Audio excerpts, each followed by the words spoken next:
Well, we will move fast. No problem at all. But let's see. So as outlined in your 2024 goals, one of your top priorities was to really start developing and implementing new communication strategies to better inform and engage our residents. So I'm just kind of here today to catch you up on what we've been doing the last couple of months. So to start off with Everbridge, just as a quick recap for our new councilmen and anyone that's kind of gone a little bit. We started this all the way back in the summer when we dealt with that water main break and realized we could potentially need a better connection with our residents during emergency situations. And after a bunch of research, we ended up with Everbridge. It's great. It will help improve our communications during emergencies. It allows us to send text or call or email alerts. Residents have the option to sign up for different notices, and alerts are used sparingly so that we don't overwhelm anyone. But then we've definitely been working with the system a lot. I've been working to really customize it to our city's needs. So I've been able to program it so that we have alerts ready to go in the case of water main break or something like that would happen. And we've also done some internal testing. So back in March, we did an internal alert that sent out to every employee.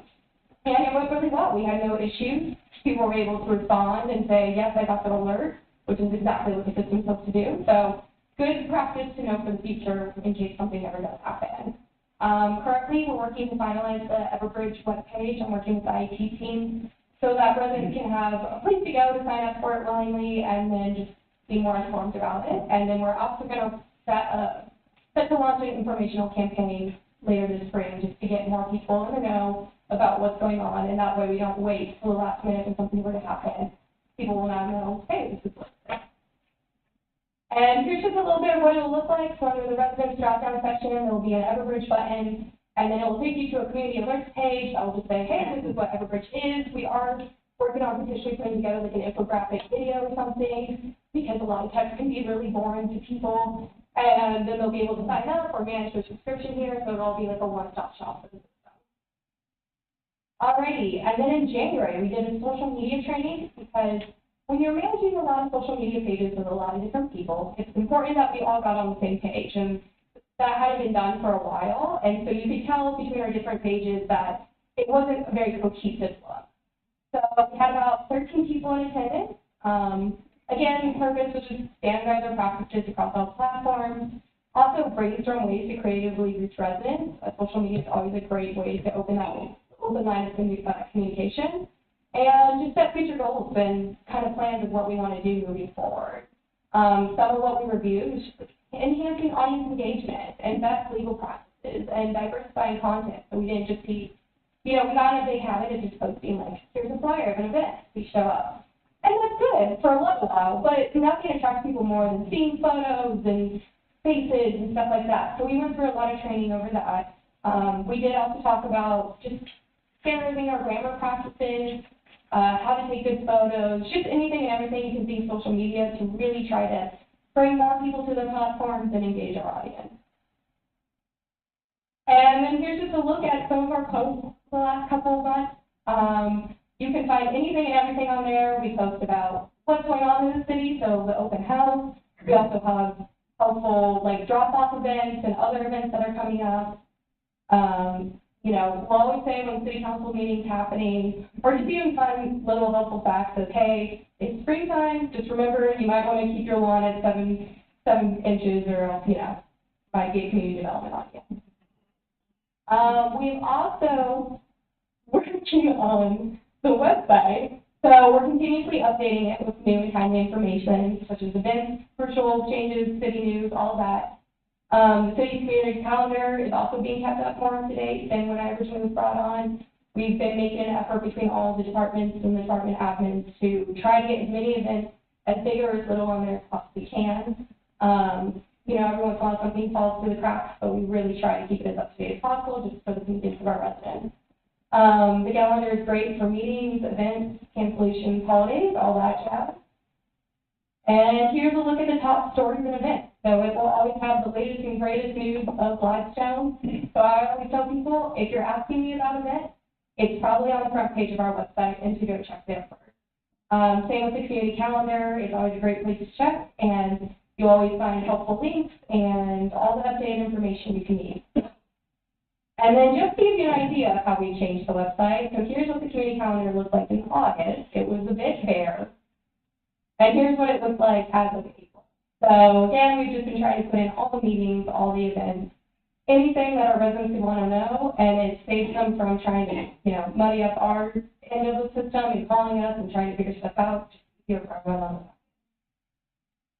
And then to finish up, we are also looking into do a new community newsletter.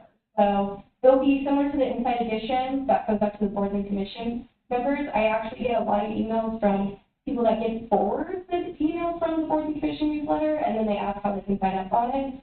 So we decided it's probably a good idea to start doing a citywide one that people can volunteer. What to expect, it'll be very similar to the Inside Edition, so news, events, important dates, just little fun facts, anything to keep our residents more informed about what's going on. Residents will have the option to sign up for it on the city's website. I'm working with IT on that as well. And it's been tentatively set to launch this summer, but we do have to decide on a timeline of how often we would want to release the newsletter. So that's what I would like to throw to you as a council. Currently, we do the Inside Edition every other month, but I'd love to hear your feedback on how often you'd like it to go out to the community. And that's it. I'm trying to save time, and if you have any questions, I'm happy to answer them. Or if you want me to go into detail about anything more, I'm happy to do that as well. I have one thing, actually. Yes, sir. Interesting you say that because I was with somebody this last Wednesday the community newsletter. Yes. I think that should be well received. Personally, I'd love to see you do one every month. Okay. Is it still possible? I know some people probably still get paper water bills. A lot of people get online. Is that an opportunity to put that out there and a link or something where people can sign up? Everybody in the city gets one. Yeah, we could probably put it in the little information box on the water bills. But I can also work with finance to talk about that. Yeah, I think that's definitely possible. Yes.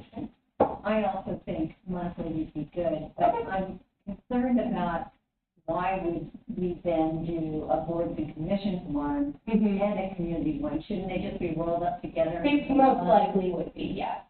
Because you're right, it would be the same information on both, and there's no reason to double.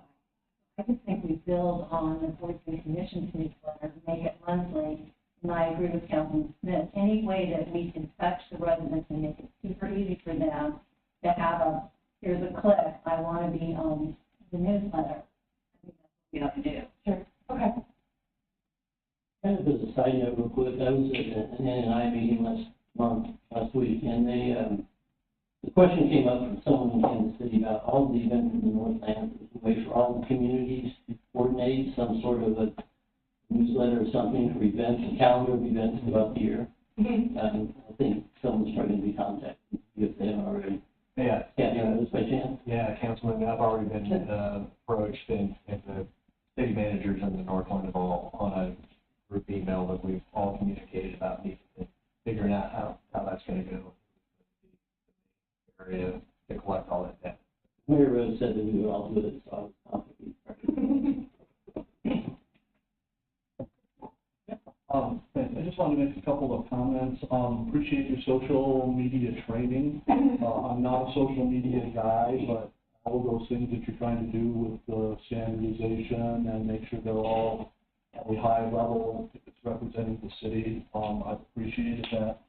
I have seen on the stuff that we've been putting out an increase in the quality, not just quantity, and have appreciated the fact that the things that we're putting out there look good, look professional, look the way that I think we've always been better than they ever have before. We've always done the best we can with what we've got, but there have been improvements, and it's been noticeable, and I want to thank you for that. The last thing was on that Everbridge system.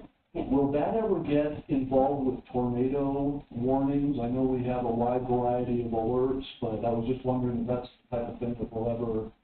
Yes, it can. It's connected to the National Weather Service, so we definitely can use it for tornado warnings and all that, too. That's all. Thank you. Thank you. Nikki said, on the drop-down menu, it said Everbright, and I just wonder if we should consider calling it something different, because people are not gonna have a clue what Everbright is. Now, they might just out of curiosity tap on that, but I wonder if we could make it more of a descriptor about what it is, like city alert or something like that, and then take them to Everbright, rather than put Everbright on there, because I agree. I do think that's a good point to make. We decided to call it Gladstone Alerts, so maybe that would be a good, because when they get a text or an email, it will say Gladstone Alerts at the top, so we can definitely easily make that change. right. We know what it is, but I don't Right. think our residents want to, and it needs to be very For sure. Don't want them thinking it's spam or something. Maybe I just have one. So when these notices go out, is there an alarm on a phone that would go off? You can set up a notification so that, whoever has subscribed to this automatically knows that they're getting a message from Gladstone, whether it be, water bill or tornado warning going on, that type of thing, just that, so that people are actually looking at it, if they are subscribed to it. How do they get that alert? So it works, like if it goes to a phone, it works like a normal text message, so it will just appear as a text for you. And they have a choice how to receive the information? Yes, so currently our system is set up for text, email, or call. And it will never duplicate more than twice on each, so people cannot expect to get like 6 million calls if they don't respond to an email or a call or a text or whatever. It will simply just cycle through twice on whatever information they put in the system, and after that it will cancel itself. Yeah. You propose question. Is there a piece where it is interactive, so it can be read back, respond to it, or we can ask, are you safe, or any of that nature, so we can respond yes or no? It does not currently have that capabilities. It will simply just ask, did you receive this message? We can send on our end, do you need help, or something like that, and they can hit yes or no on that, but they can't ask those questions. Yeah, sorry, if I might have misinterpreted that. Any other questions for Nikki? Thank you. Yeah.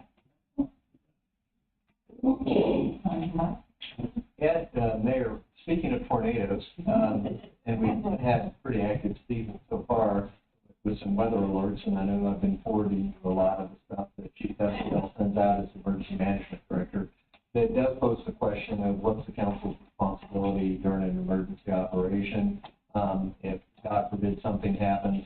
So I've asked him to do a quick review of the emergency operation plan and talk about council.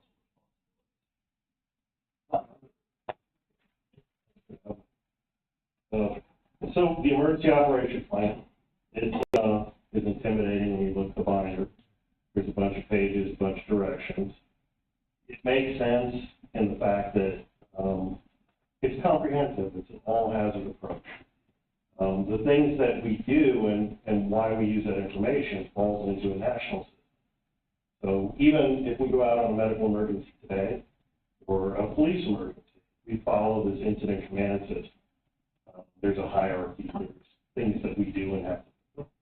So our plan is based on that national incident management.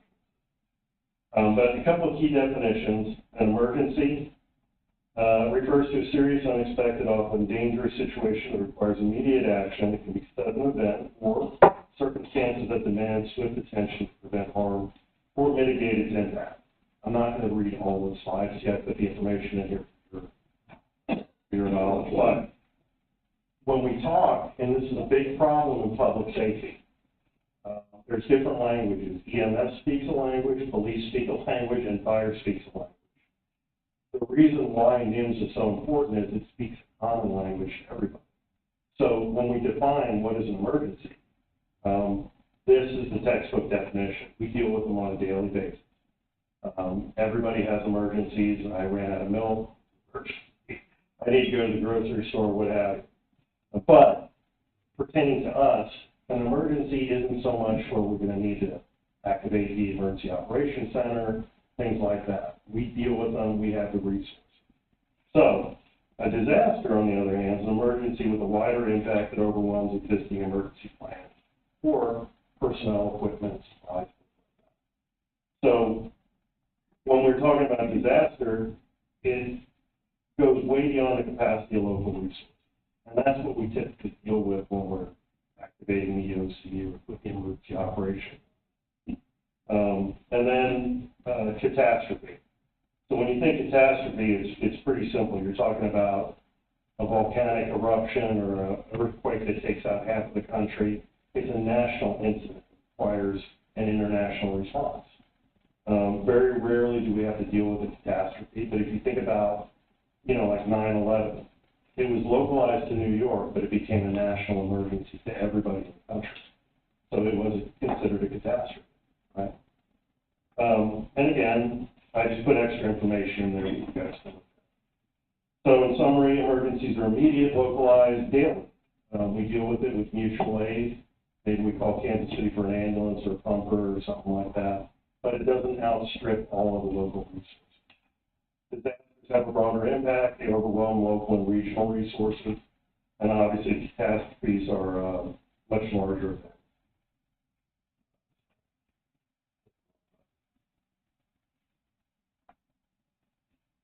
So the City Council on Disaster, as an elected official, you have a significant role in the Gladstone Emergency Management Agency. By ordinance and proclamation, we actually have an organization within the city. It's called GEMA. We like to call it volunteers GEMAs, but actually they're part of the Gladstone Emergency a CERT team, Community Emergency.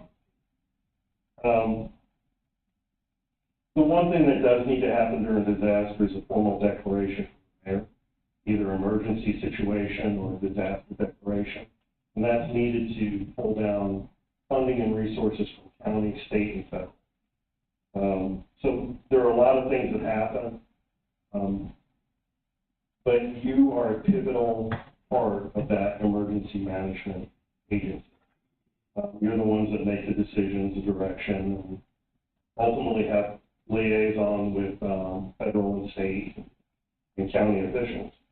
Primary role during disaster, it's one of a policymaker, communicator, liaison, and generalized oversight. So you're part of that decision leadership team, whatever the case calls for. So the city's operation plan, like I stated earlier, it clearly outlines how the city and various other agencies would work with. Individually, collectively prepare for, respond to, and recover from disaster. I'm reading off of my slide. So again, I talked about the National Incident Management System. This is just a textbook definition for it. It's a standardized incident management and response approach. That's basically what it comes down to. Command and management during an incident, there's three categories that really come into it, organizational systems involved in NIMS. One is the Incident Command System, or ICS. This is used daily in public safety. We go on a medical call, we actually start prioritizing the patient needs, equipment needs, resources, things like that. Multi-agency coordination system, this is when, let's say, Public Works, Police, and Fire are in the command center, and we have massive destruction to the water system. So you have a multidisciplinary approach to how we're going to resolve the issue.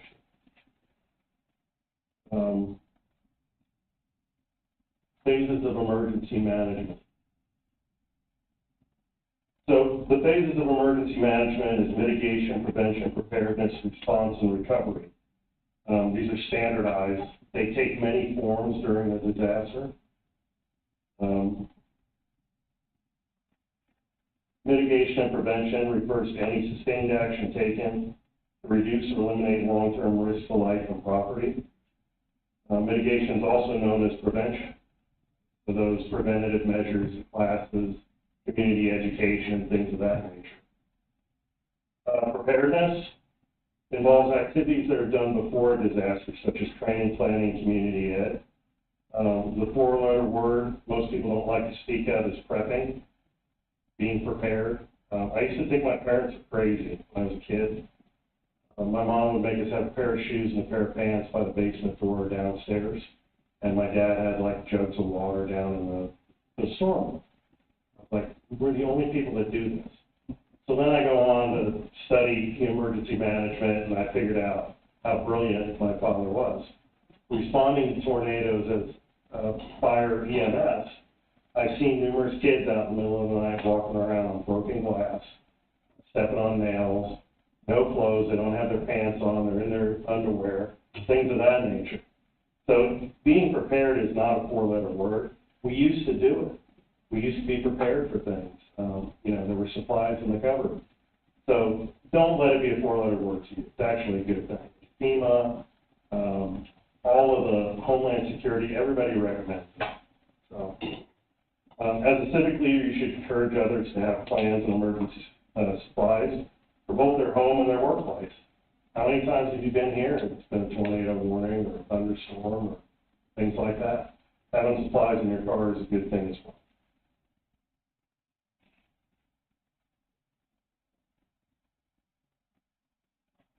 Recovery is the biggest ticket, biggest problem, and it takes a long time. I like the definition. Recovery involves all physical aspects of cleanup and restorative action or activities necessary to return the area to normal. That's in air quotes because it's relative normal. You're never going to be what it was prior to the event, but it gives you an opportunity to actually make things better.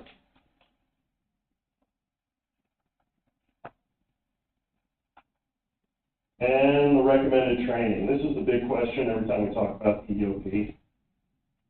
What I did, I put the links. These are actually 3 courses. They're hybrid. They can take online if you're interested. The first one is ICS 100. The second is NIMS 700. They're both introductory classes to the National Incident Management System and the Incident Command System. I didn't know, did you get the G402 packet? It was a student handbook for overview for senior officials. That's the entire course. And it turns out that I can actually teach that course. So it's something that we can do in-house. You don't have to go somewhere special for it. It's a little longer. It's almost a 3-hour class. The one below it, Emergency Management for Senior Officials, covers the vast majority of that information, and it's free, and it takes about an hour. So if you're so inclined, those are the classes that they recommend. There is one other to response. Gladstone's response priorities: saving lives, protecting safety, stabilizing the incident, protecting and restoring critical infrastructure and facilities, reducing property damage, and protecting the environment. That's a big thing when you talk about a major disaster. All these things that have happened, like over the last year, when we're talking about train derailment with hazardous chemicals, and that has to be incorporated into your response plan. That's something that ours does from a regional perspective. So all of those things become readily apparent during an emergency. But I just kind of wanted to touch on it that those are kind of built into that all-hazard approach. And with that, yeah, any questions? I know it's a lot, and I'm taking a subject that's pretty wide and condensing it down into a couple of basic concepts. But again, if the incident arises where we have to enable or activate the EOC, there'll be very specific instructions on, where to go, how to do it. We have a pretty unique setup. The EOC in the police station is absolutely amazing. Can't wait to get in there and mess around with it. EMA, as far as the CERT members, has been reconstituted. We have a thriving program, and actually it's one of the only ones left in the Northland. A lot of agencies are struggling with that. So with that, we did get some senior personnel that are senior radio technicians on the ham networks. So we actually have the capability now in the band to create a mobile communication center that can reach out nationwide. So it's a pretty neat resource. Any questions? Just one brief question. Regarding tornado warning. Yes. Are you the one that makes the call for when the city tornado sirens go off? I can, but I'm not. It's an automated system. Basically, dispatch monitors National Weather Service. When they receive a warning, it goes out, and they activate sirens. Now, command staff in the police department and command staff in the fire department can also call in the dispatch and have. So one of the things that we monitor on the EM side is storm spotters. We had a situation, I don't know if you're aware of, a month ago where 11:50 at night, the Doppler radar system went down across the nation. So they had no ability to determine if a tornado was in the proximity. What do we do in those situations? There's a redundancy. National Weather Service sends out spotters anytime there's a severe event. Those spotters can actually activate a tornado siren. They call into the National Weather Service. The Weather Service will issue that warning based on that. So, and a majority of our personnel have also gone through that same training. Thank you. Yeah, I was just curious. If that's what the emergency we most get to do. They're the quickest ones to receive it, and there's, Lake County also puts that information. Questions? Thank you, Mike. Mayor, that's all we have. Thank you. Go ahead and call this meeting to order. I'd like to welcome you to the regular city council meeting for Monday, May 13th. We're starting at, looks like about 7:36 p.m. Madam Clerk, please note that all city council members are present and we have a quorum. Please rise and we'll join me for the pledge of allegiance. I pledge allegiance to the flag of the United States of America and to the republic for which it stands, one nation, under God, indivisible, with liberty and justice for all.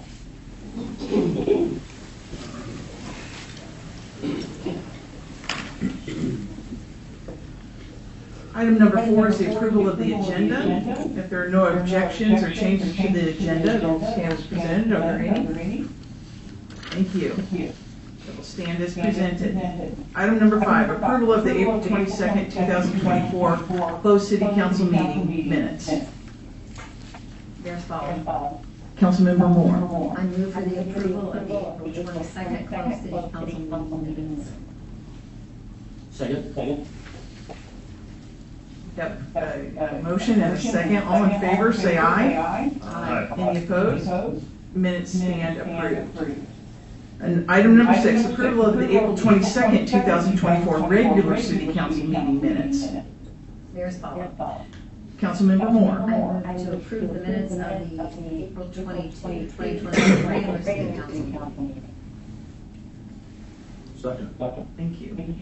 All in favor, say aye. Aye. Any opposed? Minutes stand approved. And we'll have a couple of proclamations. We'll start out with the National Police Week and then move right into National Emergency Services Week.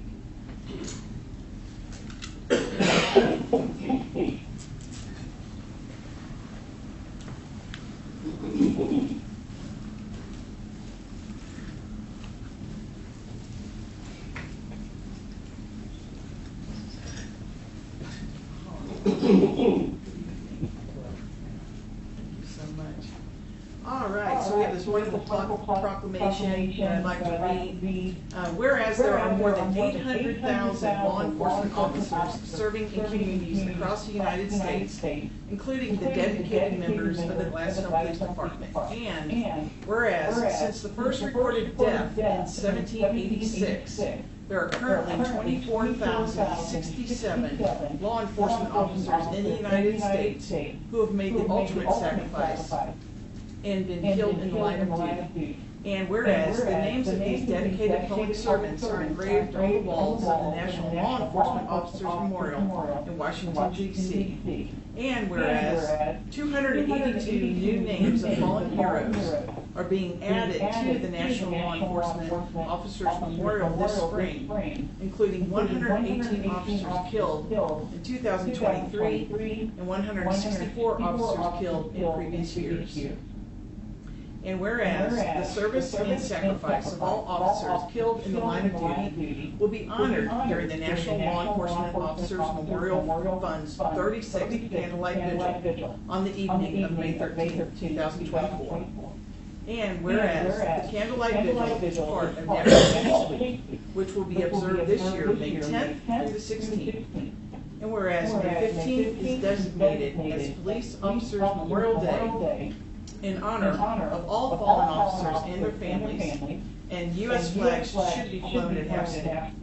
Now therefore, I, Tina M. Swallow, Mayor of the City of Gladstone, Missouri, on behalf of the members of the Gladstone City Council and all Gladstone residents, do hereby proclaim May 12th through 18th as Police Week in the City of Gladstone, and publicly salute the service of law enforcement officers in our community and in communities across the nation. Congratulations. The no finer people here, you guys serving every day, and it's greatly appreciated, your professionalism and service. We can't pay you enough for that, so congratulations. Thank you.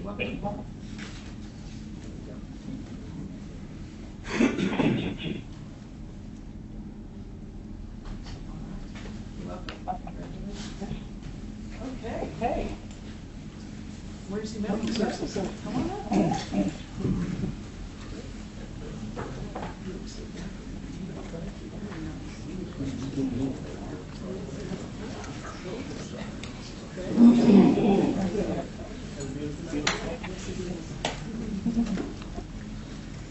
Thank you so much for joining us, all you guys. We really appreciate it. So, in honor of Emergency Medical Services Week, I'd like to make this proclamation. Whereas emergency medical services is a vital public service, and whereas the members of emergency medical services teams are ready to provide life-saving care to those in need 24 hours a day, 7 days a week. And whereas access to quality emergency care dramatically improves the survival and recovery rate of those who experience sudden illness or injury. And whereas emergency medical services has grown to fill a gap by providing important out-of-hospital care, including preventative medicine, follow-up care, and access to telemedicine. And whereas the emergency medical services system consists of first responders, emergency medical technicians, paramedics, emergency medical dispatchers, firefighters, police officers, educators, administrators, pre-hospital nurses, emergency physicians, trained members of the public, and other out-of-hospital medical care providers. And whereas members of emergency medical services teams, whether career or volunteer, engage in thousands of hours of specialized training and continuing education to enhance their life-saving skills. And whereas it is appropriate to recognize the value and the accomplishments of emergency medical services providers by designating Emergency Medical Services Week. Now therefore, I, Tina M. Swallow, Mayor of the City of Gladstone, Missouri, in recognition of this event, on behalf of the members of the Gladstone City Council and all Gladstone residents, do hereby proclaim May 19th through 25th, 2024 as Emergency Medical Services Week in the City of Gladstone, and publicly encourage the community to observe this week with appropriate programs, ceremonies, and activities. Congratulations, Mike. It's been an impressive job every day. We certainly appreciate it. Greg, that's awesome. Congratulations. Congratulations. Thank you so much. Bring it. Yeah, you gotta breathe a little bit.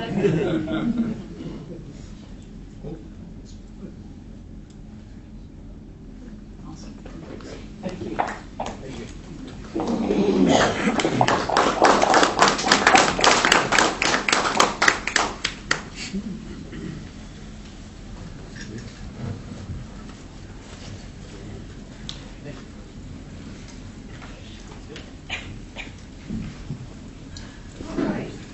So we come to item number 9, communications from the audience. Members of the public are invited to speak about any topic not listed on the agenda. While speaking, please state your name and address for the record and limit comments to 5 minutes. Please. My name is David Nelson. I live at 5735 North Clinton Lane. congratulations on election and the new board. This is the first time I've been here, and also the facilities. It's very beautiful. I was asking about cracks, but I found that that's marvelous, so I don't have to worry about that. The United States has often been called a nation of immigrants, an oversimplification to be sure. Many nations of indigenous people were living here for centuries. But immigrants have played a major role in our nation's history and continue to be a major part of our identity. My family moved into Gladstone in 1981 and continue to enjoy this city and the greater Kansas City area. I am proud to be a volunteer at the Atkins Johnson Farm and Museum and appreciate the support that you have given to that special space. Beginning July 10th through August 3rd, we will host an exhibit called Immigration, an American Story. Many Americans descended from the immigrants who fled religious or ethnic persecution, war, or economic hardship. These same forces continue to drive immigration today, and like our ancestors, it is to our benefit to welcome them. I celebrate the increased diversity of our population and discover a richer environment in my city. In preparation for the 250th anniversary of our nation on Independence Day 2026 and this exhibition, I invite you to join me and others on July 4th at 9:30 a.m. at the Atkins Johnson Farm and Museum for a reading of the Declaration of Independence and the United States Constitution. I hope we can have the document read in as many different languages as possible. If you have a neighbor who reads in a native language, please invite them to join us for this beginning of our other activities in our national holiday. Currently, more than 40 million people in the United States are foreign born. Some of them live here in Gladstone and Clay County. Over time, each wave of immigrants have left its own imprint on the United States. It is important to remember where we all came from and how public attitudes and policies on immigration have changed throughout the country's history. I hope that together we can welcome and share and show our support for our neighbors. I do this for both personal and community reasons. Number one, I want to know and be known better by my neighbors. Number two, I want to celebrate the diversity of our cities. And three, I want to nurture stronger citizenship by all of our residents. To register or for further information, please contact me, David Nelson, at 816-896-3835 or humanagenda@gmail.com. Any questions? Question? Thank you, David. Thank you very much. Any other members of the audience?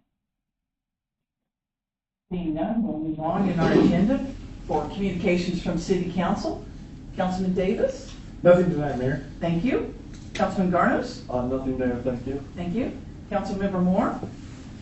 Thank you, Mayor. I just wanted to say thank you to Public Works especially and the city at large for some of the great events that we've had lately, household items disposal and shredding. I know these are really important events to our residents. I took advantage of both of those occasions myself, and Public Works does a great job making them just seamless and making it really easy for our residents. So just applaud Tim, your department, did a great job at those events.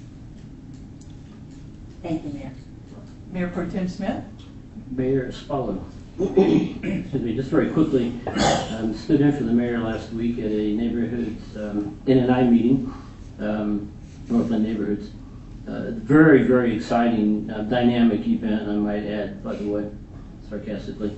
In addition to the communications that came up, there was surprisingly a lot of interest in the Vivian Road Trail. There are 3 different people, and I only know one of them from other parts of the Northland who are interested in making that connection. They were all lobbying for the north side of the road, and I told them that wasn't our call, but It's interesting to know that we've been discussing that, and there's a lot of interest out there, outside of our own city limits. That's all I have. Absolutely. Trails are very, very important to people. For myself, I attended the neighborhood commission meeting this past Monday. The commission is taking on some new responsibilities in the next few months. They're going to be pretty exciting for our residents and bring great value to our community. So please keep an eye and ear out for that information to come forward for homeowners. Also, just a reminder, this coming weekend is the annual Blues Fest that will be held at Linden Square, and that will be on Friday and Saturday evenings. So join the Gladstone Area Chamber of Commerce if you can for that event. It's always a lot of fun. And then I'd also like to echo thanks to the Public Works Department for all of the activities. As Councilmember Moore mentioned, it's been a great 3 weeks of public opportunities, and we really appreciate it, Tim, so thank you. Communications from our city manager. Thank you, Mayor. I just have two brief things. The spring edition of the Gladstone magazine is out and should be arriving in the mail very soon. It's a good edition. It's a good-looking magazine with great articles. Make sure everyone checks out the new COP and all the water infrastructure improvements, the city hall renovation, and a lot more in there. Exciting stuff going on in the city. And finally, Gladstone is having the citywide garage sale this Thursday through Sunday. During this time, residents do not need to have a permit to host their own garage sale, and you can visit more and learn more about it on the city's website for more information. That's it. Thank you. Thank you. Let's move on to item number 12, the consent agenda. Madam Clerk, will you please explain and read the consent agenda? The consent agenda allows the City Council to consider and approve routine items of business without discussion. Any member of the City Council, the city staff, or the public may request removal of any item from the consent agenda and request that it be considered under the regular agenda if discussion or debate of the item is desired. Items not removed from the consent agenda will stand approved upon motion by any council member, second unanimous vote to approve the consent agenda as published or modified. Consent agenda. Consider special event permits. Food, Art, Drink, Linden Square, Saturday, June 1, 2024, 12 o'clock to 10 o'clock p.m. Sounds on the Square, Linden Square, see attached document for dates, 5 o'clock to 10 o'clock p.m. Shores Real Estate Professionals, Client Appreciation Event, Oak Grove Park, Tuesday, June 18, 2024, 5:30 to 7:30 p.m. Children's Garden Day, Atkins Johnson Farm and Museum, Saturday, July 13, 2024, 9 a.m. to 12 o'clock p.m. Cutie Pie Try Kids Fest, Linden Square, Saturday, July 27, 2024, 8 o'clock a.m. to 1 o'clock p.m. Big Shoal Farm Sunflower Festival at Atkins Johnson's Farm and Museum, Saturday, August 17, 2024, 9 a.m. to 3 o'clock p.m. Fiesta on the Square, Linden Square, Saturday, September 7, 2024, 5 o'clock to 9 o'clock p.m. Whiskey Fest, Linden Square, Saturday, October 12, 2024, 4 o'clock to 10 o'clock p.m. Resolution R-24-21, a resolution authorizing the city manager to execute a contract with A.T. Schweitzer Painting Company, Incorporated, in the total amount not to exceed $26,881 for the Community Center Leisure Pool Repainting Project, CC 2463. Resolution R-24-22, a resolution authorizing the city manager to execute a contract with Confluence Commercial Pool Equipment in a total amount not to exceed $45,600 for the replacement of 12 starting blocks for the Community Center Pools Project, CC 2462. Resolution R-24-23, a resolution authorizing the city manager to execute the First Amendment to the lease agreement by and between the City of Gladstone, Missouri, and Evergy Metro, Inc. for lease of property located at the 72nd Street North Evergy Substation. Resolution R-24-24, a resolution declaring certain city property surplus and authorizing the donation of surplus items to the Midwest Recycling Center. Consider financial report for 9 months ending March 31, 2024. Does anyone from the audience, city council, or staff wish to remove any item from the consent agenda? Seeing none, I would entertain a motion. Mayor Swallow, Mayor Pro Tem Smith. I move we approve the consent agenda as submitted. Second. We've got a motion and a second to approve the consent agenda as printed. All in favor? Aye. Any opposed? The consent agenda stands as approved. Moving on to item number 13 will be our first public hearing of the evening. Dominic?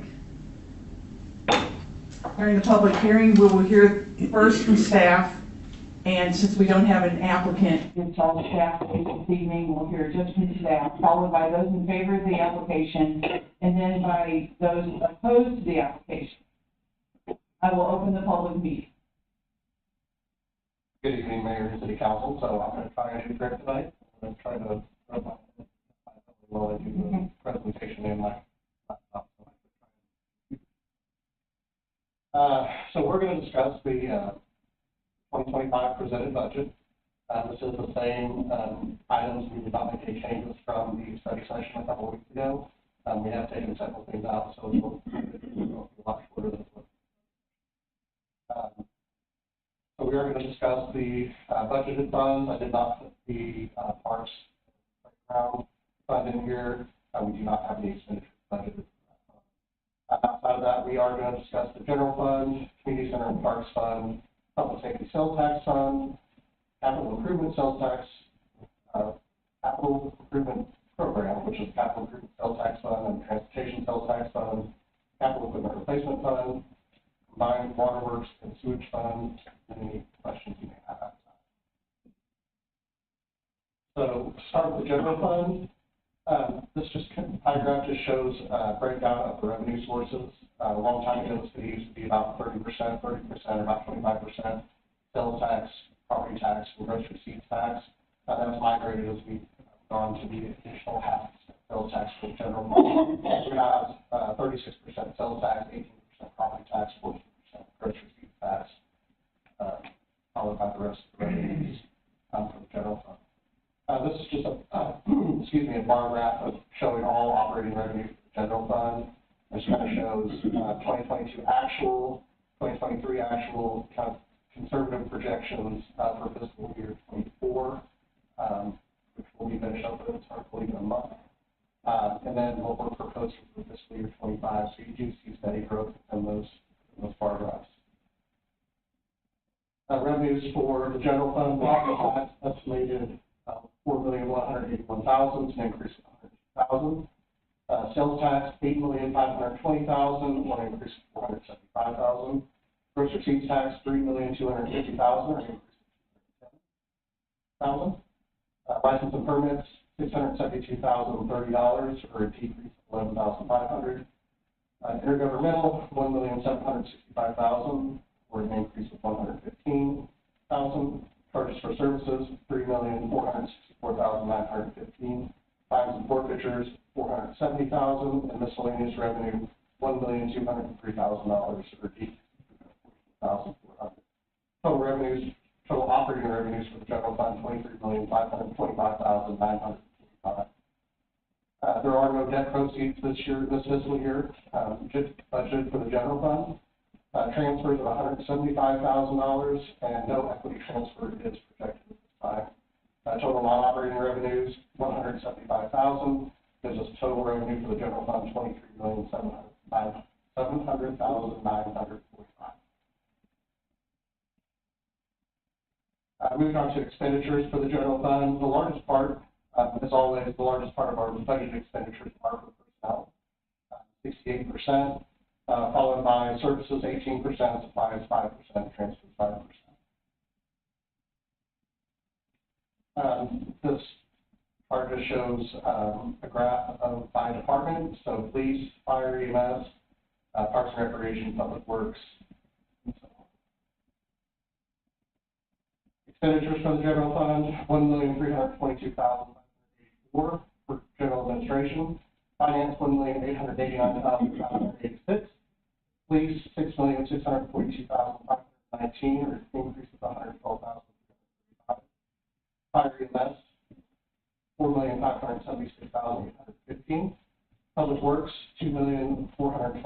$2,893,893. Community development, $950,032. Parks and recreation, $2,626,891, an increase of $111,875. Not departmental, $1,255,624. Gives us total operating expenditures of $21,690,000. Total capital for the general fund, $201,000, which is a decrease of $2,887,867.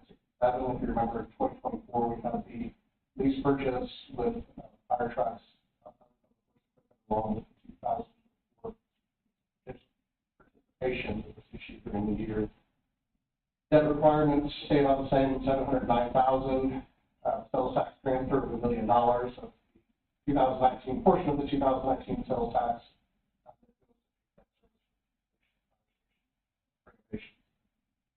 Transfers of $100,000 gives us total non-operating expenditures $2,010,000 for total expenditures for the general fund $23,700,000. Beginning funds available for the general fund $4,354,657. Total revenues $23,700,945. Net funds available $28,055,600. Total expenditures for the fund $23,700,945. Is ending funds available of $4,354,607.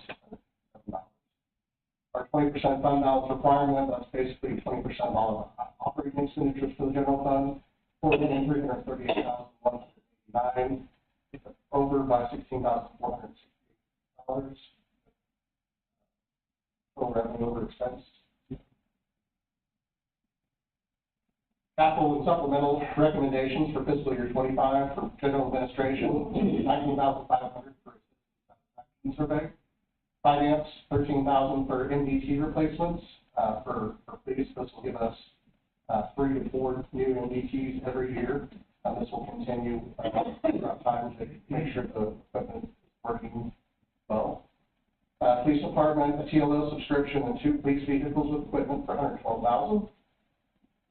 Fire EMS, $54,050 for the continuation of the enterprise lease and the cutter spreader extraction tool.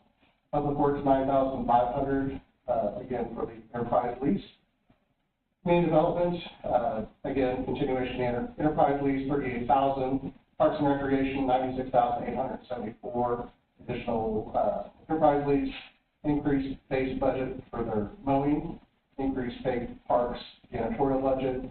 A new mini scrubber and new tables and trash cans for Oak Grove Park. So the total is $303,374. Any questions on the general fund? Community Center Fund, CCPT. Again, this is just a bar graph showing operating revenue over time. Coming out of 2022, out of the pandemic, you can see revenues a little bit lower. Since then, they have been going up along with sales tax.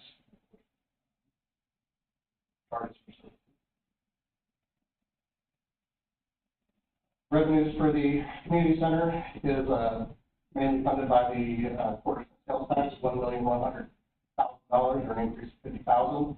Charges for services, $1,354,800.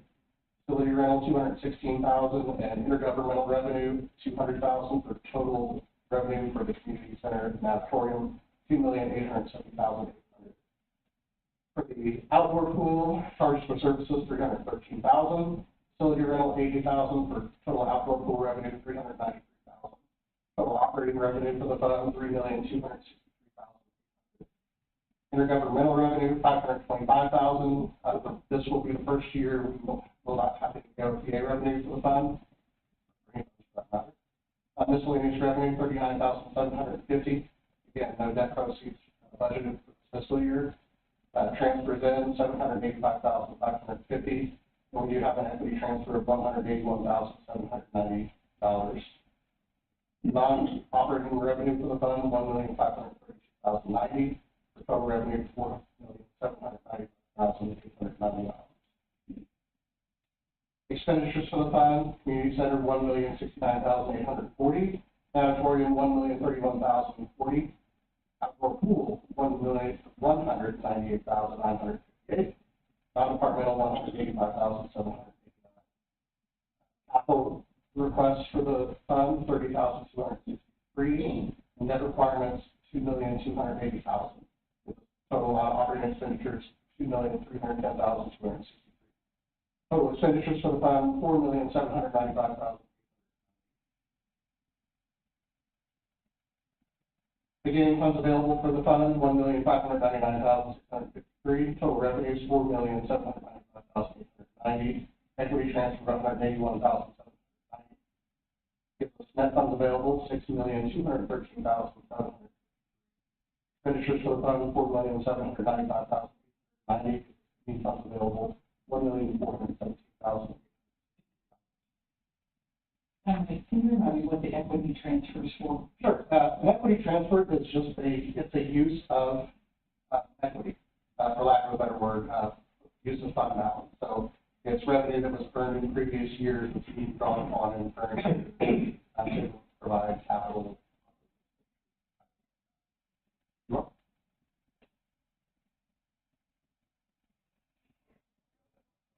There we go. Capital and supplemental request for the meeting. Staff is recommending the addition of $1,000 for annual inspection of the roof, as well as the replacement of the lower roof of $55,225. We're also recommending adding UV bulb replacement annually. We're adding that to the base budget, along with the annual inspection.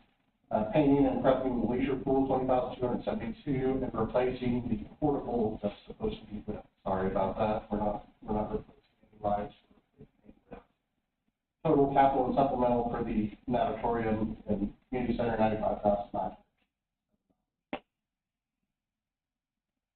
Moving on to public safety sales tax. Again, this fund is funded mainly by the $1.25 sales tax. Sales tax revenue, $1,100,000. Miscellaneous revenue, $30,000, decrease of $11,000 due to vehicles. So we finally caught up this year. We are actually selling them right now, so we've already sold. Total operating revenue for the fund, $1,130,000. We again no net proceeds scheduled for the year, nor do we have an equity transfer budgeted. Total revenue, again, $1,130,000.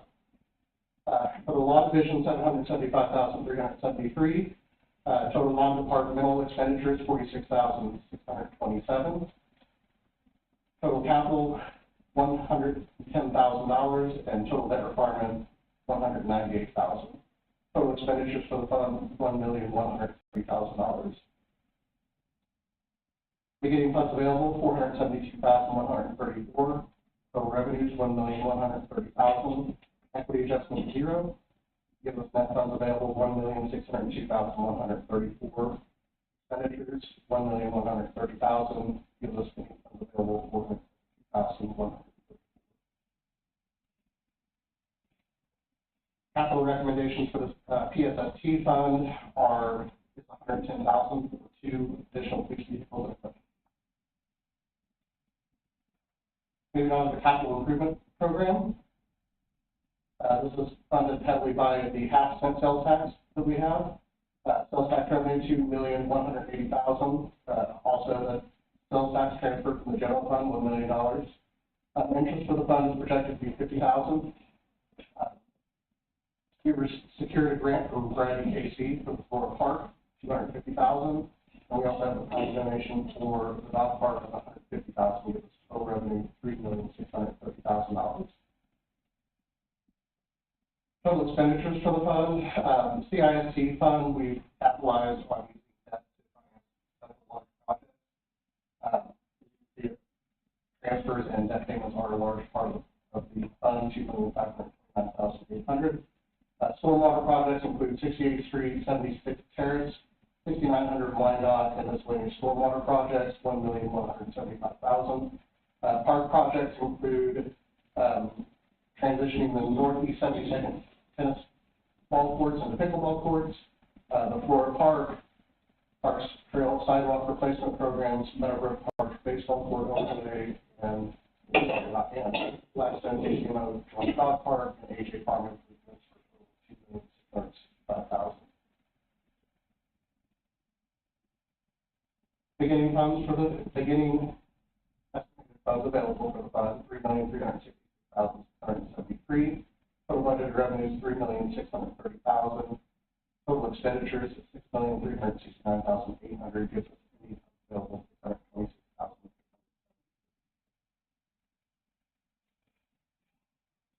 This here is a snapshot of the 5-year plan for the CIST program, which was presented to you.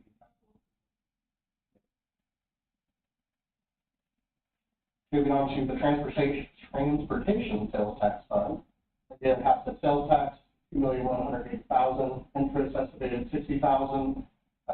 The general fund for sidewalks and transit, $50,000 each. Also a transfer from the water fund, $50,000. Special road district funds, $400,000, and a TAP grant for the Linden Connector Trail of $720,000. Gives us projected revenue of $3,510,000.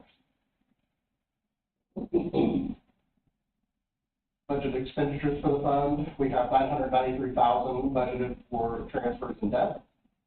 Road projects, we have street mill and overlay, $620,000, intermediate maintenance, $200,000, city intermediate maintenance, $20,000, road district project, $400,000, and North Oak project, $500,000, for a total of $1.74 million.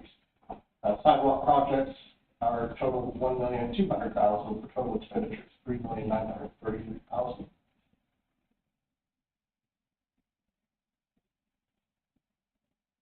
Beginning funds available $4,370,809. Total budgeted revenues $3,510,000. Total expenditures $3,933,000. Beginning funds available $3,947,800.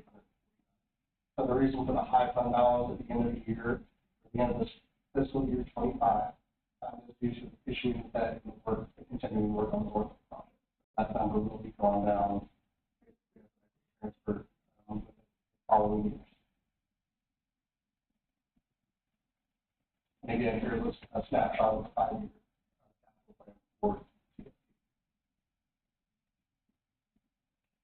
the capital equipment replacement fund. We use this fund to replace capital equipment. Taxes and transfers, $399,000. Miscellaneous revenue, $65,000.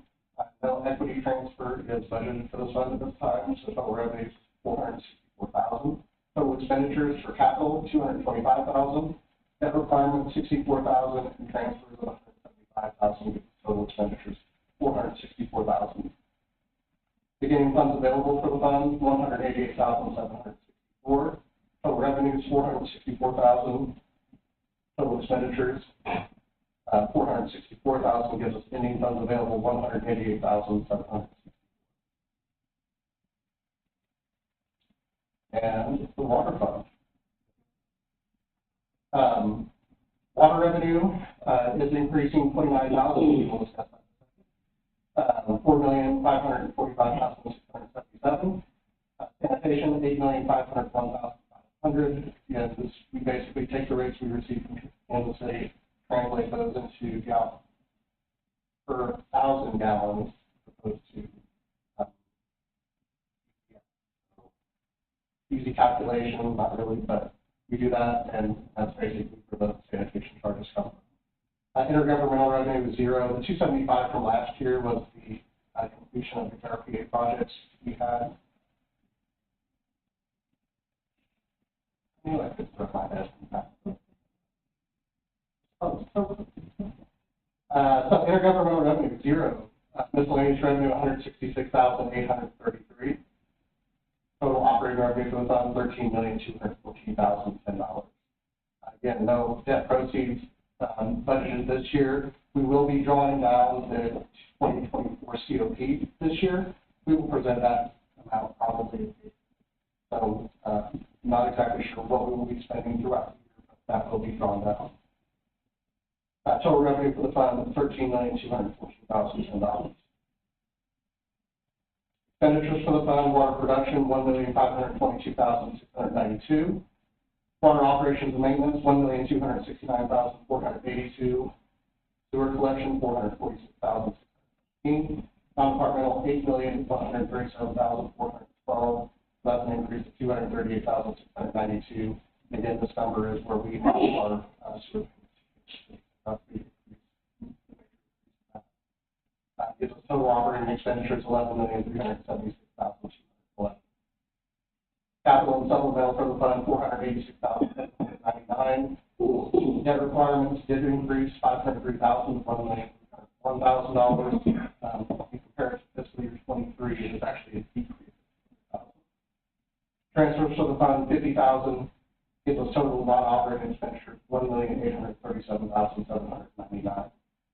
Fund expenditures $13,200,000. Beginning funds available for the fund $16,972,333. Total revenues $13,214,010. Total expenditures $13,214,010 gives us new funds available $16,972,333. Again, this number will be drawn down in future years as we progress through the water plant. Capital and supplemental for the fund, we have increased the line item for water line supplies due to the increased number of breaks that we've had over the past few years. We are starting to replace some of the older meters that we purchased from 2013, 2014, $25,000. Skipping over water meter replacement for a little bit, replaced lease vehicles, $26,250, and the water meter replacement is basically a fund of $400,000. That will be from water meters. Total water fund $526,250.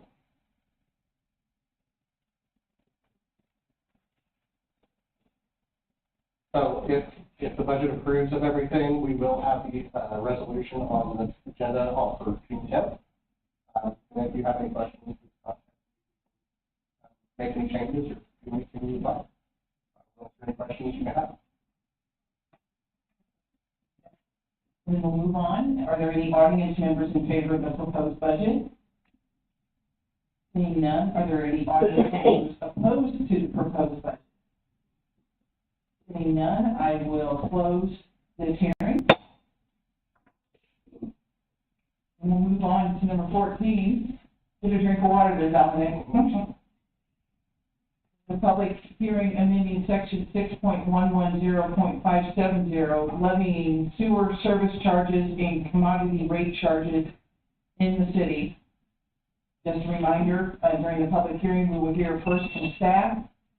And since we don't have an applicant, so to speak, we'll be followed by those in favor of the application and then by those opposed to the application. Open up the hearing.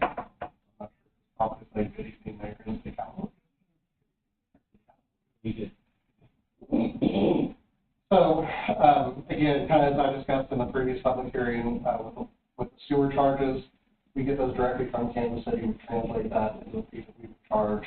And that's basically directly how we know the water service. The water is actually drawn from our own wells, so we are in more control of the water. I will try to make this as short as possible. Currently, we are paying $5.10 per 1,000 gallons in usage and $10 per month as a service charge. After discussion, staff has proposed to keep the per gallon charge the same at $5.10 per 1,000 gallons and add 25 cents per month to the service charge, so $10.25, so an increase of 25 cents per month on the water side. Sewer side, currently we are paying $12.20 per 1,000 gallons and $17.15 per month as a service charge. Staff is proposing to increase that to $12.40 per 1,000 gallons. And also an increase in the service charge to $18.18 per month. I will say this is probably the smallest increase I've seen in the past several years. So where does that put us? What does that mean? They don't really mean a lot until we see all the numbers. So this is a survey that we do every year with several surrounding cities and communities. As you can see, the gray area is where we are now, where Gladstone is as of May of 2023. So we're about $101.45. And that is for 5,000 gallons of water, 4,000 gallons of sewer. And the reason we do that is because of summer average, the winter average calculation. So that's about what it estimates for the average. With the changes that we proposed, that will take it actually an increase of $2.08 per month. So from $101.45 to $103.50. So relatively reasonable considering the amount of inflation over the past few years. So looking at the grand scheme of things, the average rate is $4.70, so we are $1.17 below that, which is about 1% less, and $33.66 less than the highest. Any questions? So we do have ordinances proposed, which are the next two items. Are there any audience members in favor of the proposed budget headline? The audience members opposed? Seeing none, I will close this hearing. We will move on to item number 15, the first reading of bill number 24-15, an ordinance amending section 6.110.570 of the Code of Ordinances of the City of Gladstone, Missouri, levying sewer service charges and commodity rate charges in the city. Call for a motion. Here's follow. Councilmember Garnos. I move to place bill number 24-15 on its first reading. Second. It has been moved and seconded to place bill number 24-15 on its first reading. Is there any discussion? All in favor of placing bill number 24-15 on its first reading, say aye. Aye. Any opposed? Madam Clerk, please read the bill. First reading bill number 24-15, an ordinance amending section 6.110.570 of the Code of Ordinances of the City of Gladstone, Missouri, levying sewer service charges and commodity rate charges in the city. Here's follow. Councilmember Garnos. I move to accept the first reading of bill number 24-15, waive the rule, and place the bill on its second and final reading. Second. It has been moved and seconded to accept the first reading of bill number 24-15, waive the rule, and place the bill on its second and final reading. Is there any discussion? All in favor of placing bill number 24-15 on its second and final reading, say aye. Aye. Any opposed? Seeing none, Madam Clerk, please read the bill. Second reading bill number 24-15, an ordinance amending section 6.110.570 of the Code of Ordinances of the City of Gladstone, Missouri, levying sewer service charges and commodity rate charges in the city. Here's follow. Councilman Garnos. I move to accept the second and final reading of bill number 24-15 and enact the bill as ordinance number 4.670. Second.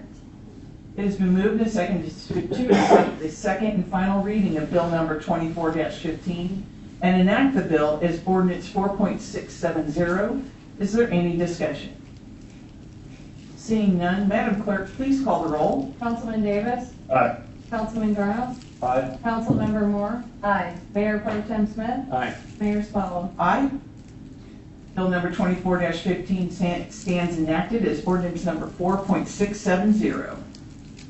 Moving on to item 16, first reading of bill number 24-16, an ordinance amending section 6.110.100 of the Code of Ordinances of the City of Gladstone, Missouri regarding water service rates in the city. Here's follow. Mayor Pro Tem Smith. Move to place bill number 24-16 on its first reading. Second. It has been moved and seconded to place bill number 24-16 on its first reading. Is there any discussion? All in favor of placing bill number 24-16 on its first reading, say aye. Aye. Any opposed?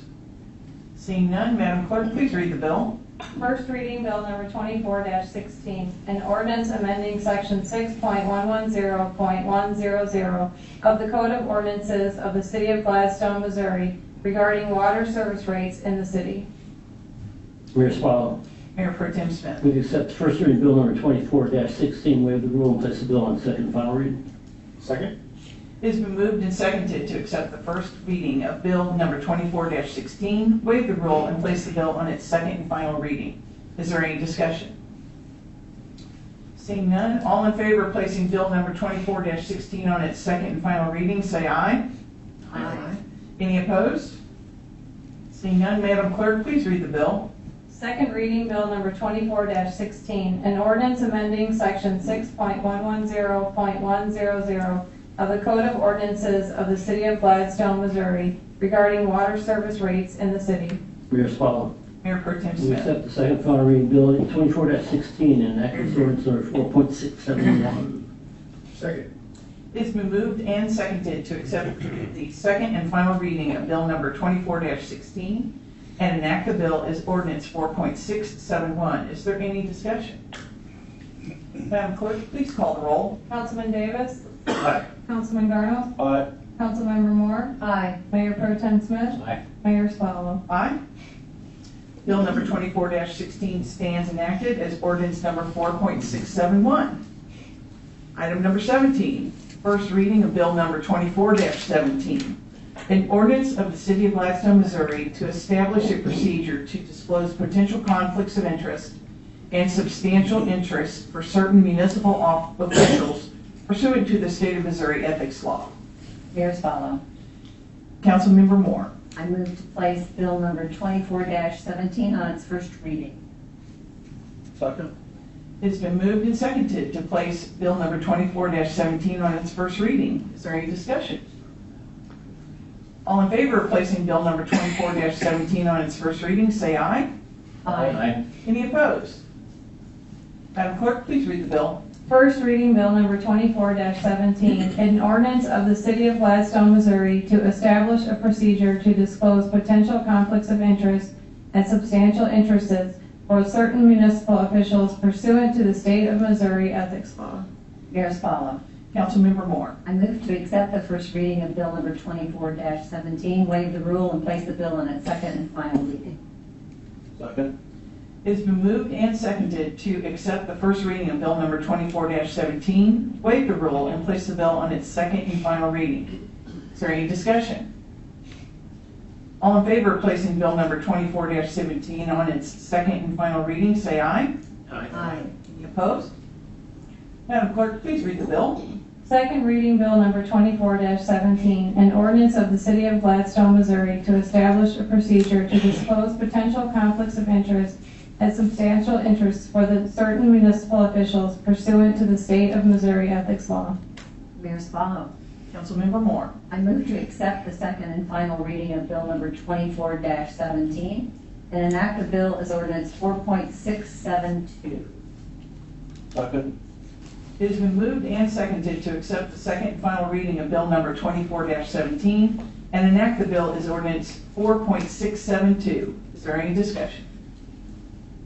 Seeing none, Madam Clerk, please call the roll. Councilman Davis? Aye. Councilman Garnos? Aye. Councilmember Moore? Aye. Mayor Pro Tem Smith? Aye. Mayor Spallon? Aye. Bill number 24-17 stands enacted as ordinance number 4.672. Is there any other business to come in front of the City Council tonight? Seeing none, we will adjourn.